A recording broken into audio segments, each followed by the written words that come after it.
দেখো, একজন বাবা নিজেই নিজের সন্তানকে কুমিরের মুখে ঠেলে দিল। শুরুতে ছোট লিঙ্গিয়াং কুমিরের মুখে আটকে ছিল। পাশে দাঁড়িয়ে থাকা তার বাবা তাকে এক দৃষ্টিতে দেখছিল।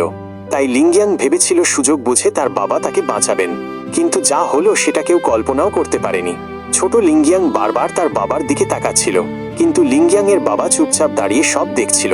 ভালো ব্যাপার ছিল যে সেখানে পানিটা খুব গভীর ছিল না, তাই কুমির তার ভয়ঙ্করভাবে আক্রমণ করতে পারে। তখন ছোট লিঙ্গিয়াং জোরে শরীর ঝাঁকিয়ে কোনোভাবে তার হাত থেকে বেরিয়ে আসে। বাইরে আসার পর দৌড়ে পালানোর বদলে সে আবার ফিরে পানির দিকে তাকায়। ঠিক তখনই তার বাবা এমন কিছু করলো যা কেউ ভাবতেও পারেনি। তিনি নিজের সন্তানকেই আবার পানির দিকে ঠেলে দিলেন। এবার কুমির আবার আক্রমণ করলো এবং আবারও লিঙ্গকে ধরে ফেলল। কিন্তু ছোট লিঙ্গিয়াং সর্বশক্তি দিয়ে লড়াই করতে লাগলো এবং অবশেষে আবারও বেঁচে বেরিয়ে এল।